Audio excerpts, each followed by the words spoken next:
Hello everyone. आज इस video में हम पढ़ेंगे एनसीईआरटी क्लास 8 का चैप्टर 4 का नेक्स्ट टॉपिक जो हमने अपने प्रीवियस वीडियो में छोड़ा था।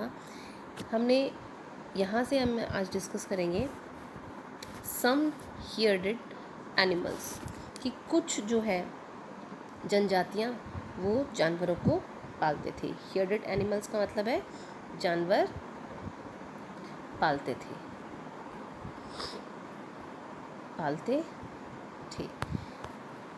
अब इसको स्टार्ट करते हैं। Many terrible groups levied bye hearing and rearing animals कि बहुत सारे आदिवासी समूह जानवर पालकर अपनी ज़िंदगी चलाते थे। They was pastoralists who moved with their herds of cattle और sheep according to the season. ये वे चरवाहे थे जो मौसम के हिसाब से मवेशियों या भेड़ों की जो रेवड़ लेकर यहाँ से वहाँ जाते रहते थे, यानी मौसम के अकॉर्डिंग ये पेस्टोलिस्ट करते रहते थे। एक जगह से दूसरी जगह अपने भेड़ों को, अपने जो इनके मवेशी थे उनको ये लेकर घूमते रहते थे। When the grass in one place was exhausted, they moved to another area। जब एक जगह घास खत्म हो जाती थी तो वे दूसरे इलाके में चले जाते थे।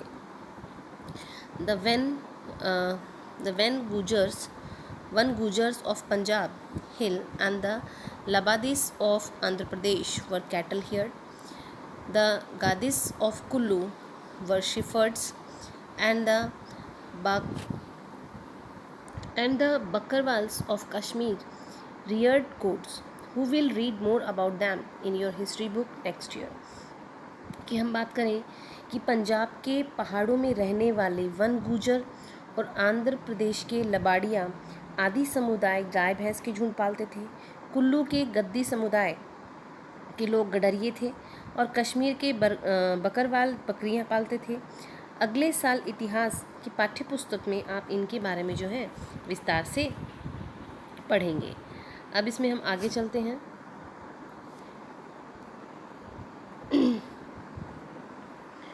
अब इसमें आता है source 1। A time to hunt, a time to sow, a time to move to a new field। शिकार का वक्त, बुवाई का वक्त, नए खेतों में जाने का वक्त। Have you ever noticed, क्या कभी आपने ध्यान दिया है that people living in different types of society do not share the same notation of work and time।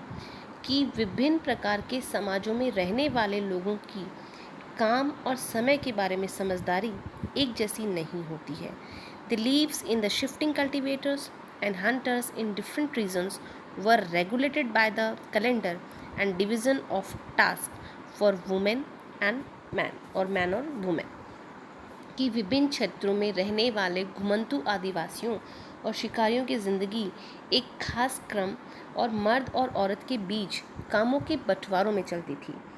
फिर हम बात करें कि Verrier Elwin, a British anthropologist who lived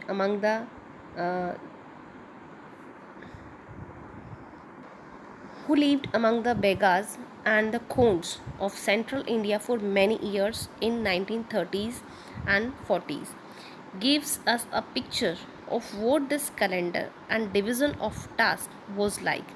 He writes, उन्होंने लिखा है कि ब्रिटिश मानव जो विज्ञानी थे बोरियर एल्विन ने 1930 और 40 के दशक में कई साल मध्य भारत के बैगा और गोंड समुदायों के बीच बिताए थे। एल्विन द्वारा लिखित निम्नलिखित जो अंश हैं को पढ़कर इस समय क्रम और कामों के बंटवारे को समझा जाता है। वे लिखते हैं, ही rights, in Chath women went to cleanings to cut stalks that were already ripped। थोड़ा इसको एनलार्ज कर लेते हैं हम। Men cut large trees and go for their ritual hunts। The hunt began to full moon from the east। कि चैत में औरतें इकट्ठा करने और बचे खुचे ठूठों को काटने जाती हैं, यानी लकड़ी के जो लट्ठे रह जाते हैं जंगलों में उन्हें काटती हैं। पुरुष बड़े पेड़ों को काटते थे और शिकार पर जाते थे। शिकार पूरे चांद के समय पूर्व से ही शुरू हो जाता था। फिर हम कहें कि शिकार के लिए बांस के फंदों का इस्तेमाल करते थे। जैसे कि हम कहें trap of bamboo were used for hunting. The women gathered fruits like sago, tamarind or mushrooms. Bega women can only gather roots or khanda and mahua seeds. Of all the advices in central India, the Begas were known as the best hunters. हम बात करें कि औरतें जो हैं इसमें sago, इमली और मशरूम जो होता है आदि के फल बीन कर लाती थी। बैगा औरतें या तो केवल जड़ें या कंद इकट्ठा करती थी या महुआ के बीज इकट्ठा करती थी। मध्य भारत के आदिवासियों में बैगा को सबसे अच्छा शिकारी माना जाता है। In Baiga the firing In Baisakh, the firing of the forest took place. The women gathered unburned wood to burn. Men continued to hunt but nearer their village. In Jeth, showing took place and hunting still went on. But from Asad to Bhado, the men worked in the fields. In Kaur, the first fruit was beans were ripened and the Kartik Kulthi becomes ripe. In Ahagan, every crop was ready, and in Posh, winnowing took places.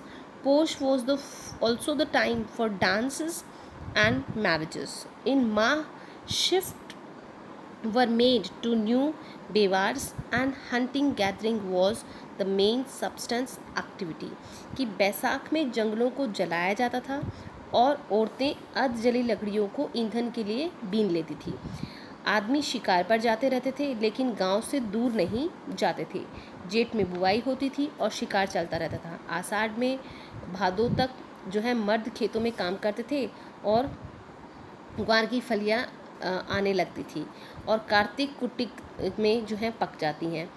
अगन में जो है सारी फसल तैयार हो जाती है और पोष में जो है फटकन किया जाता है। नाच गाना और शादियों में भी जो है पूस के महीने में की जाती हैं। माह में पुरुष जो हैं वो बेवड़ की तरफ चले जाते थे। इस दौरान शिकार के बीज का संग्रह ही जो है जीने की मुख्य गतिविधि इनकी हुआ करती थी। फिर हम बात करें the cycle described above took place in the first year. In the second year, there were more time for hunting as only a few crops had to be sown and harvested.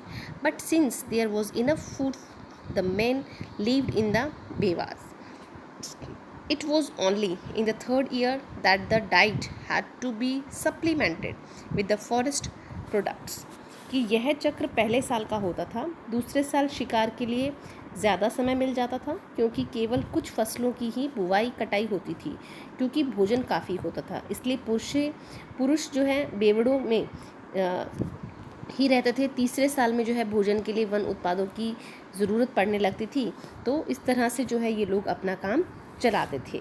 फिर अगर हम इसमें जो है आगे चलें, some took settled cultivation. Some took to settled cultivation. Settled cultivation का मतलब है कि एक ही जगह खेती करते थे।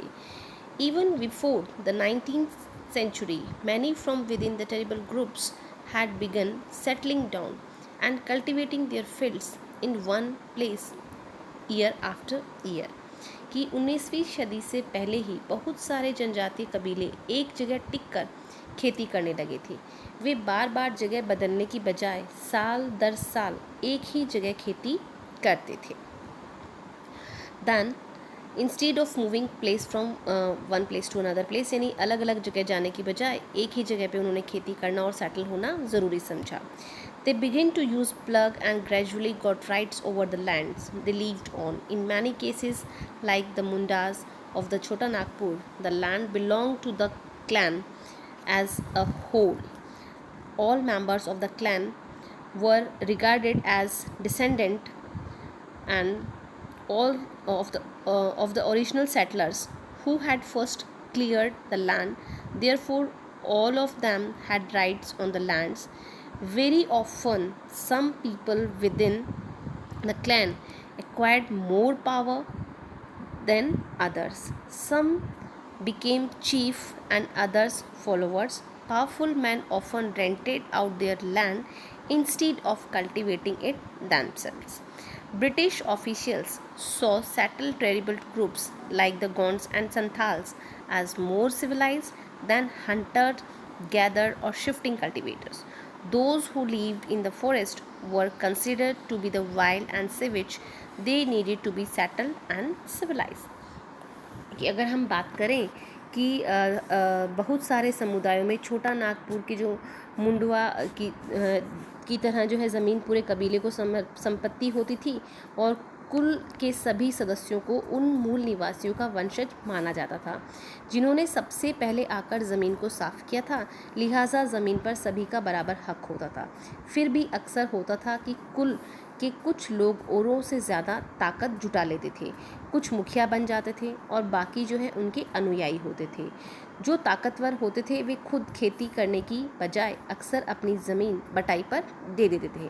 ब्रिटिश अफसरों को गौंड और संथाल जैसे एक जगह ठहर कर रहने वाले आदिवासी समूह शिकारी, संग्राहक और घुमंतू खेती करने वालों के मुकाबले ज़्यादा सभ्य दिखाई दिए। जंगलों में रहने वालों को जंगली और बर्बर माना जाता था। अंग्रेज़ों को लगता था कि उन्हें स्थायी रूप से एक जगह बसाना और सभ्य बनाना ज़रूरी है कि क्योंकि जो सिविलाइज्ड होते हैं, जो एक जगह टिक कर अपना खेती कर रहे हैं, अपना घर बना रहे हैं, तो वो क्या होता है कि कल्चर को मानना शुरू करते हैं, कुछ रिचुअल्स को मानना शुरू करते हैं, अपने ट्रेडिशंस को मानना शुरू करते हैं। तो इस तरह से ब्रिटिशर्स ये मानते थे कि जो सेटल्ड टेरिबल ग्रुप्स होते हैं, जो एक जगह टिक कर खेती करते हैं या एक जगह जैसे रहकर खेती करते हैं, जैसे गोंड है और संथाल हैं, तो ये लोग जो थे वो ज़्यादा सिविलाइज थे, ज़्यादा सभ्य थे as comparison of the gathered and the shifting cultivates, जो घुमंतू थे या जो शिकारी जो जनजातियाँ थी उनके कंपैरिजन में। तो उन्होंने ये भी माना कि इन लोगों को, जो घुमंतू हैं या जो शिकार करते हैं, इनको भी हमें सेटल करना चाहिए, इनको भी हमें स्थायी करना चाहिए एक जगह पे, और इनको जो है हमें सभ्य बनाना ज़रूरी है, क्योंकि अगर इनको सभ्य नहीं बनाएंगे तो they are really very harmful for them. How did colonial rule affect tribal lives, कि उपनिवेशिक शासन जो था, अंग्रेज़ों का शासन जो था, से आदिवासियों के जीवन पर क्या असर पड़े, ये हम पढ़ेंगे। अब ये हम लेंगे इसमें। तो स्टार्ट करते हैं। The lives of terrible groups change during British rules. Let's see what these changes were, कि ब्रिटिश शासन के दौरान आदिवासी समूहों का जीवन जो है वो बदल गया था। आओ देखें ये बदलाव क्या थे। तो सबसे पहले हम पढ़ते हैं what happen to tribal chiefs, कि आदिवासी मुखियाओं का क्या हुआ, जो उनके जो चीफ थे, जो मुखिया थे, ठीक है, तो उन मुखियाओं का क्या हुआ जब उनका, हम ये कहें कि जिस तरह से अंग्रेज़ों का शासन बढ़ा, तो ये जो मुखिया थे, जो चीफ थे, इनके साथ में क्या हुआ। Before the arrival of the British in many areas the terrible chiefs were important people. अंग्रेज़ों के आने से पहले बहुत सारे इलाकों में आदिवासी के जो मुखिया होते थे उनका स्थान बहुत ही महत्वपूर्ण होता था। They enjoyed a certain amount of economic power and had the right to administrate and control their territories, कि उनके पास औरों से ज़्यादा आर्थिक ताकत होती थी और वे अपने इलाके पर क्या करते थे, नियंत्रण रखते थे। In some places they had their own police and decided on the local rules of land and forest management, कि हम ये कहें कि उनकी अपनी पुलिस होती थी और वे ज़मीन एवं वन प्रबंधन के स्थानीय नियम खुद बनाते थे। फिर under British rule the functions and powers of the terrible chiefs change considerably. British शासन के तहत आदिवासी मुखियाओं के कामकाज और अधिकार काफ़ी बदल गए थे। They were allowed to keep their lands, titles over a cluster of villages and rent out lands, but they lost much of their administrative powers and were forced to follow laws made by the British official in India, कि उन्हें कई कई गांवों पर ज़मीन का मालिकाना तो मिला, मिलता रहा, लेकिन उनकी शासकीय जो शक्तियाँ थी वो छिन गई और उन्हें ब्रिटिश अधिकारियों द्वारा बनाए गए नियमों को मानने के लिए बाध्य कर दिया। They also had to pay tribute to the British and discipline the terrible groups on behalf of the British. They lost the authority they had earlier enjoyed amongst their peoples and were unable to fulfill their traditional function. उन्हें अंग्रेज़ों को जो है नजराना देना पड़ता था और अंग्रेज़ों के प्रतिनिधियों की हैसियत से अपने समूह को अनुशासन में रखना होता था। पहले उनके पास जो ताकत थी अब वह नहीं रही। वे परंपरागत कामों को करने के लिए लाचार हो गए, यानी उन्हें जो है फोर्स्ड किया गया कि उन्हें जो रूल्स थे, जो ट्रेडिशंस थे या जो कल्चर था ब्रिटिशर्स का, वो उन्हें अब आगे फॉलो करना पड़ेगा। What happen to shifting cultivators, कि जो घुमंतू शिकारी थे उनका क्या हुआ, ये हम अब पढ़ेंगे अपने नेक्स्ट वीडियो में। Now thank you for watching it.